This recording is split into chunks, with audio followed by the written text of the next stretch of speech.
Back to the CLL&H model railroad.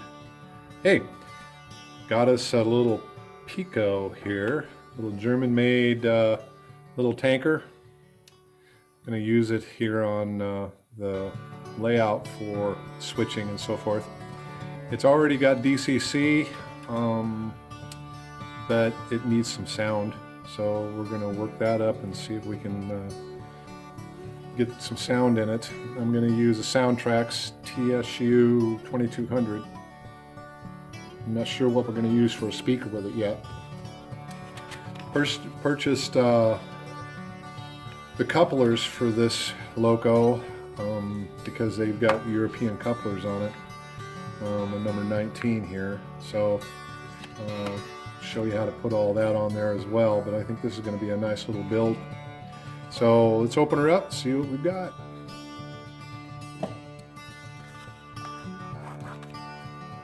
It's a pretty nice little locomotive.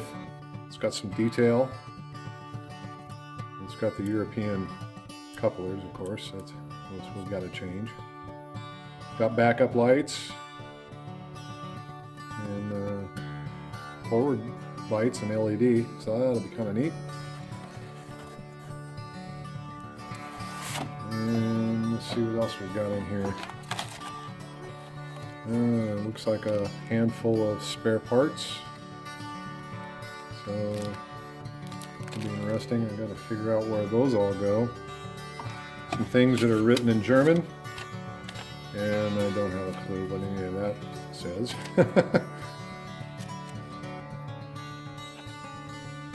And it looks like information sheet. Parts breakdown. Kind of the same stuff that everybody else has. So let's open this baby up and let's see where we're at with it. And see what it's going to take to get some sound in this.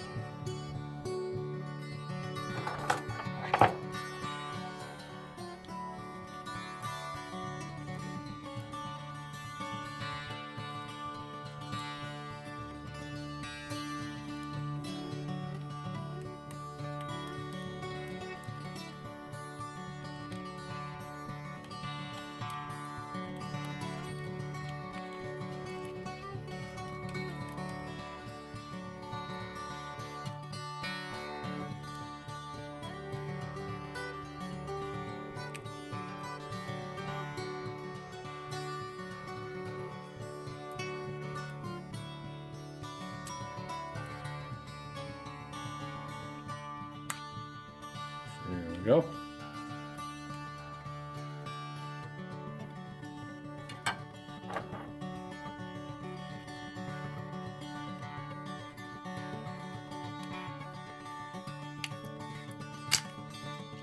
Ta-da! So we got the body off. Let's see what we got here. A little decoder. There's our weight. Very small little engine in it.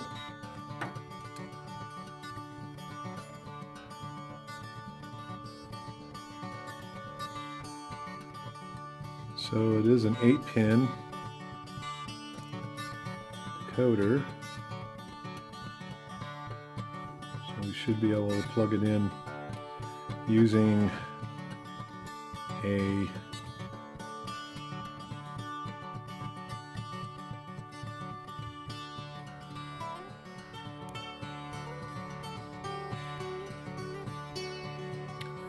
Alright, looking at a little more detail of the small locomotive that we've got here.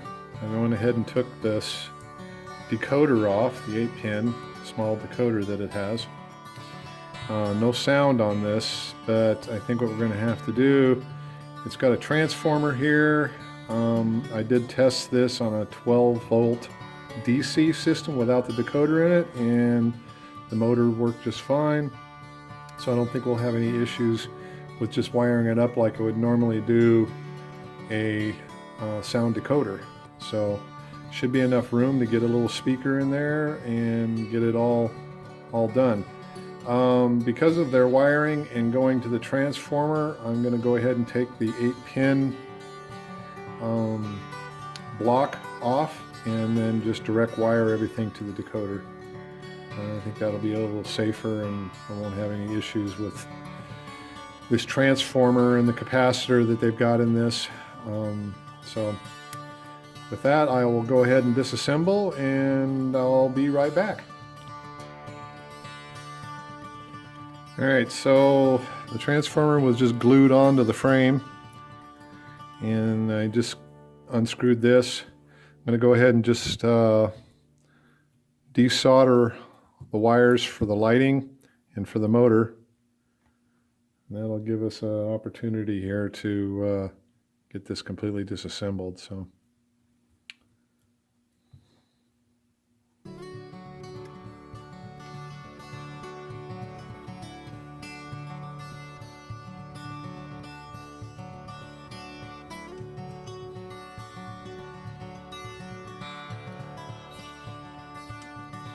Noticed a broken solder joint on one of the contacts for the wheels, so it's not a real good sign, but that's what happens when you buy these sometimes. Or any, be a $1,000 locomotive and it has problems.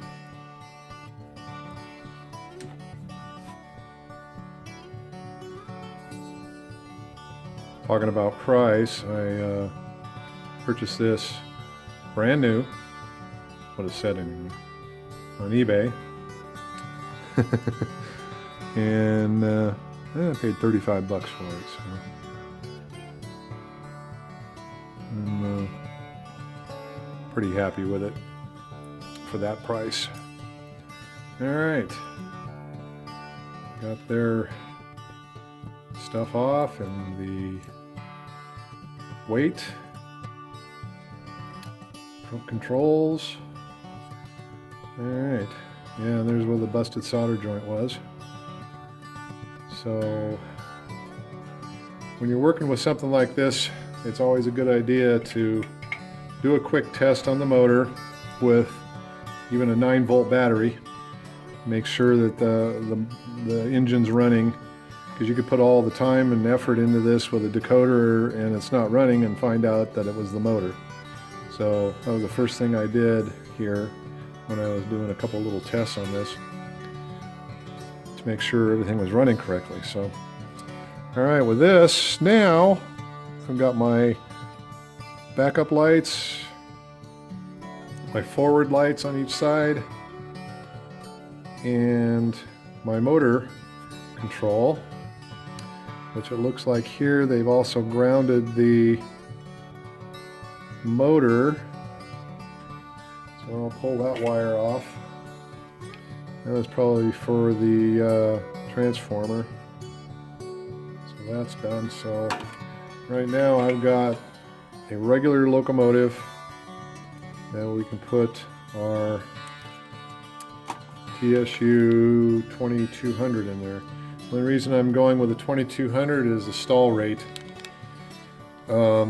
Being a little loco like this, and I could go with the 1100, but this one's got a little more amperage.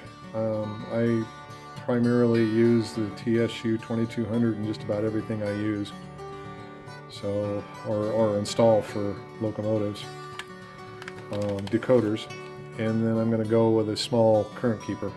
The new Current Keeper 2 from Soundtraxx. It's a lot smaller, should be able to fit in there. I don't know. We will see if we've got room as we're building. So I'll get all this unpackaged and then we will go from there. I'll start showing you the assembly. Be back in a sec. So we're going to make a little change with the decoder, mainly because of the size. Don't have enough room to put the TSU-1200 in there, so we're going to go down to the TSU-1100. It still has a huge amount of options to it, and lights and everything else that we're going to need. And it also has a current keeper in it, That will help, and I don't have to try to find room for the current keeper that I was going to originally put in. So I think this is going to be a better fit.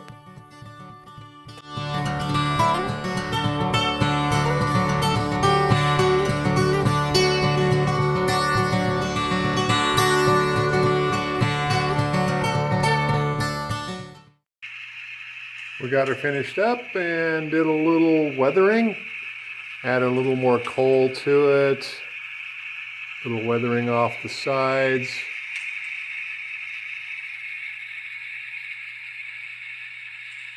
This ought to be a pretty nice little switcher. So see how she runs.